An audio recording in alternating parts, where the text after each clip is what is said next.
الحمد للہ رب العالمین والعاقبۃ للمتقین الصلاۃ والسلام علی سید الانبیاء والمرسلین اما بعد اعوذ باللہ من الشیطان الرجیم بسم اللہ الرحمن الرحیم۔ قربانی کا بیان، قربانی کے فقہی مسائل۔ قربانی کئی قسم کی ہے، غنی اور فقیر دونوں پر واجب ہے۔ فقیر پر واجب ہو، غنی پر واجب نہ ہو، غنی پر واجب ہو، فقیر پر واجب نہ ہو، دونوں پر واجب ہو، اس کی صورت یہ ہو کہ قربانی کی منت مانی، یہ کہاں ہے کہ اللہ کے لیے مجھ پر، اور یہ کہا کہ اللہ کے لیے مجھ پر بکری یا گائے قربانی کرنا ہے، یا اس بکری یا اس گائے کو قربان کرنا ہے۔ فقیر پر واجب ہو، غنی پر نہ ہو، اس کی صورت یہ ہے کہ فقیر نے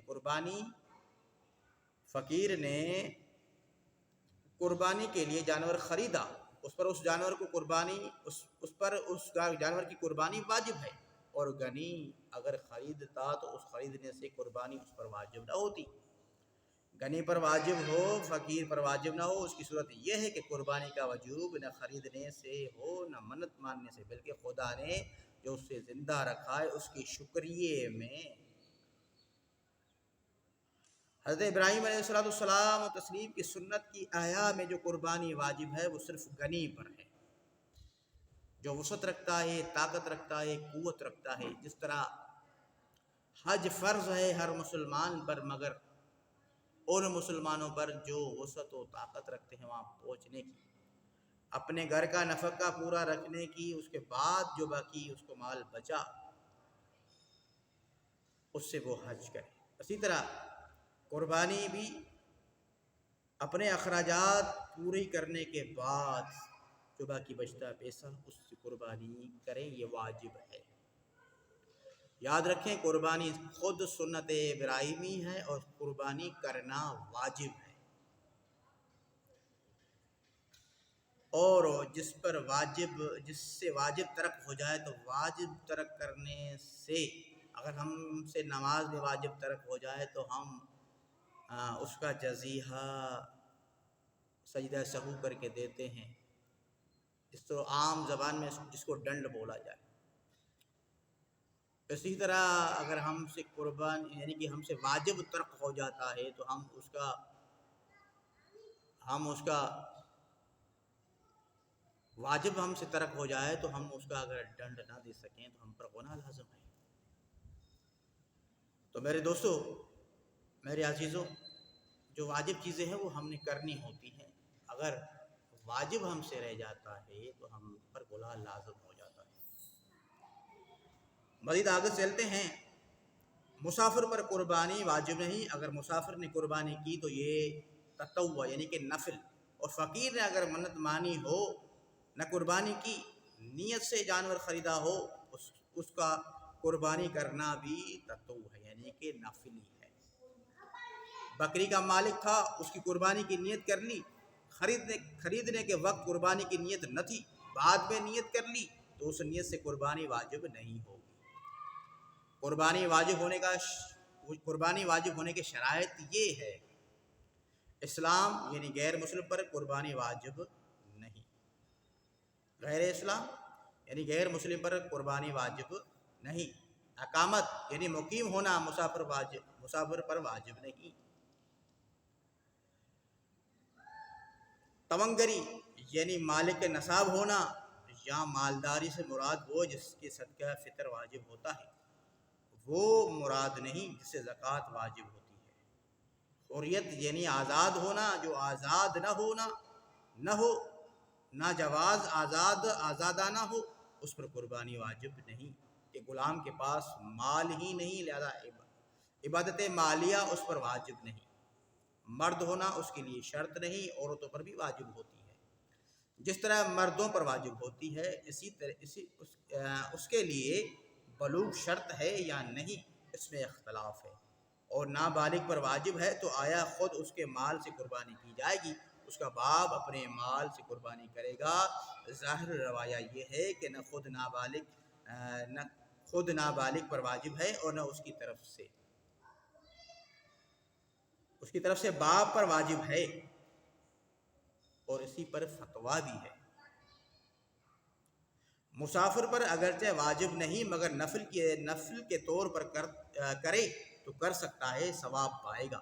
حج کرنے والے جو مسافر ہوں ان پر قربانی واجب نہیں، اور مقیم ہوں تو واجب ہے، جیسے کہ مکہ مکرمہ میں رہنے والے حج کریں تو چونکہ یہ مسافر نہیں ان پر واجب ہوگی، کیونکہ وہاں وہ جا کے رہائش اختیار کرتے ہیں، وہ رہتے ہیں، اور رہنے سے مقیم اور مسافر میں جو حد لاگو ہے اس حد کو وہ پار کرتے ہیں، اس حد میں آ جاتے ہیں تو وہ وہاں کے مقیم ہو جاتے ہیں، تو ان پر واجب ہو جاتی ہے۔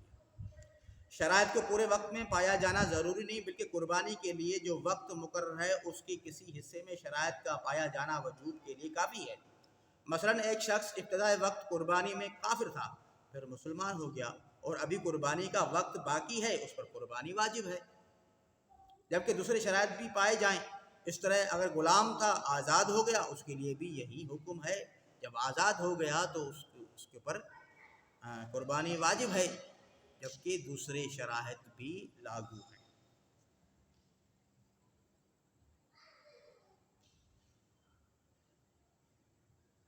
یوں ہی اول وقت میں مسافر تھا اور اثناء وقت میں مقیم ہو گیا، اس پر بھی قربانی واجب ہوگی، یا فقیر تھا وقت کے اندر مالدار ہو گیا، اس پر بھی قربانی واجب ہے۔ قربانی واجب ہونے کا سبب وقت ہے، جب وہ وقت آیا اور شرائط وجوب پائے گئے قربانی واجب ہوگی، اور اس کا رکن اور مخصوص جانوروں میں کسی قربانی کی نیت سے ذبح کرنا۔ قربانی کی نیت سے دوسرے جانور مثلا مرغے کو ذبح کرنا ناجائز ہے۔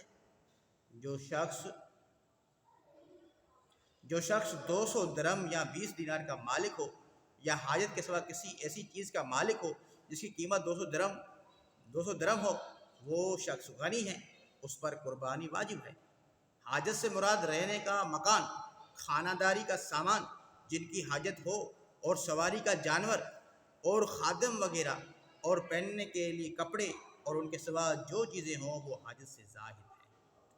اس شخص پر دین ہے، اس کے اموال سے دین کی مقدار مجرہ کی جائے تو نصاب نہیں باقی رہتا، اس پر قربانی واجب نہیں، اور اگر اس کا مال یہاں موجود نہیں اور ایام قربانی گزرنے کے بعد وہ مال اسے وصول ہوگا تو اس پر قربانی واجب ہوگی۔ اس پر قربانی واجب نہیں ہوگی کیونکہ جو قربانی کا وقت تھا وہ گزر چکا۔ ایک شخص کے پاس 200 درم تھے، سال پورا ہوا، ان میں سے 5 درم زکوٰۃ میں دیے، 195 باقی رہے، اب قربانی کا دن آیا تو قربانی واجب ہے۔ اگر اپنے ضروریات میں 5 درم خرچ کرتا تو قربانی واجب نہ ہوتی۔ مالک نصاب قربانی کے لیے بکری خریدی تھی، وہ گم ہو گئی، اس شخص کا مال نصاب سے کم ہو گیا، اب قربانی کا دن آیا تو اس پر یہ ضروری نہیں کہ وہ دوسرا جانور خرید کر قربانی کرے۔ اگر وہ بکری قربانی کی ہے، قربانی کے دنوں میں مل گئی اور یہ شخص ابھی بھی مالک نصاب نہیں تو اس پر اس بکری کی قربانی واجب نہیں۔ عورت کا مہر شوہر کے ذمہ باقی ہے اور شوہر مالدار ہے تو اس مہر کی وجہ سے عورت کو مالک نصاب نہیں مانا جائے گا، اگرچہ مہر معجل ہو، اور اگر عورت کے پاس اس کے سوا بقدر نصاب مال نہیں تو عورت پر قربانی واجب نہیں ہوگی۔ کسی کے پاس 200 درم کی قیمت کا مصحف شریف یعنی کہ قرآن مجید ہے، اگر وہ اسے دیکھ کر اچھی طرح تلاوت کر سکتا ہے تو اس پر قربانی واجب نہیں، چاہے اس میں تلاوت کرتا ہو یا نہ کرتا ہو۔ اگر اچھی طرح اسے دیکھ کر تلاوت نہ کر سکتا ہو تو واجب ہے۔ کتابوں کا بھی یہی حکم ہے کہ اس کے کام کی ہے تو قربانی واجب نہیں، ورنہ قربانی واجب ہے۔ ایک مکان جھاڑے کے لیے ہے، ایک مکان گرمی کے لیے یہ حاجت میں داخل ہے، ان کے علاوہ اس کے پاس تیسرا مکان ہو جو حاجت سے زائد ہے، اگر یہ 200 درم کا ہے تو قربانی واجب ہے۔ اس طرح گرمی جاڑے کے بچھونے حاجت میں داخل ہیں اور تیسرا بچھونا حاجت سے زائد ہے تو اس کا اعتبار ہوگا۔ غازی کے لیے وہ 2 گھوڑے حاجت سے زائد ہے، اسلحہ غازی کی حاجت مند داخل ہے، ہاں اگر ہر قسم کے 2 ہتھیار ہوں تو دوسرے حاجت سے زائد قرار دیا جائے گا۔ گاؤں کے زمیندار کا ایک گھوڑا حاجت میں داخل ہے اور 2 ہو تو دوسرے کو زائد مانا جائے گا۔